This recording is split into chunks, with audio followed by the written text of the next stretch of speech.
বয়স কেবল একটা সংখ্যা মাত্র, এই কথাটা যদি কেউ পৃথিবীর বুকে সত্যি প্রমাণ করে থাকেন তবে তিনি ক্রিস্টিয়ানো রোনালদো। ৩৯ ছড়িয়ে ৪০-এর কোঠায় পা দিয়েও থামার নাম নেই।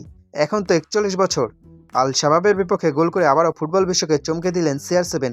শুধু গোলই নাই, গড়ে ফেললেন এমন এক রেকর্ড যার কারণেই একদিকে সৌদি প্রো লিগের ট্রফির হাতছানি, অন্যদিকে সামনে আছে পরম আরাধ্য সেই বিশ্বকাপ।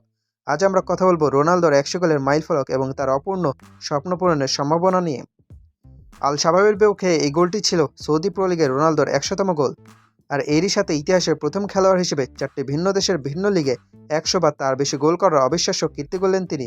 শুরুটা সেই ইংলিশ প্রিমিয়ার লিগে ম্যানচেস্টার ইউনাইটেডের হয়ে, এরপর লা লিগার রাজপুত্র হয়ে রিয়াল মাদ্রিদের জার্সিতে গোলবন্যা, এরপর ইতালিয়ার সিরিয়াতে জুভেন্টাসের হয়েও ছিলেন অপ্রতিরোধ্য, আর এখন সৌদি প্রো লিগকেও বানিয়ে ফেলেছেন নিজের গোল স্কোরিং স্বর্গ।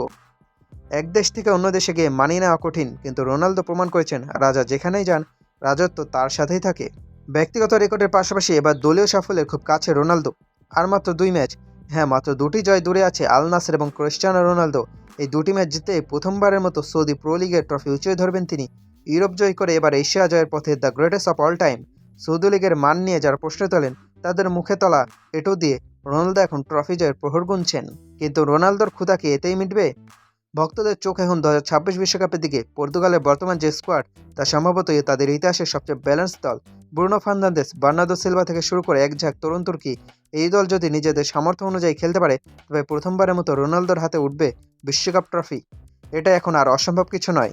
ক্যারিয়ারের শেষ বেলায় এসে বিশ্বকাপ জয় হবে ফুটবলের ইতিহাসের সবচেয়ে বড় রূপকথা, আর সেই রূপকথার নায়ক হওয়ায় সব রসদই রোনালদোর কাছে আছে এখন। রেকর্ড তার পায়ে লুটিয়ে পড়ে, ট্রফি তার নিত্যসঙ্গী, কিন্তু বিশ্বকাপ কি ধরা দেবে তার হাতে?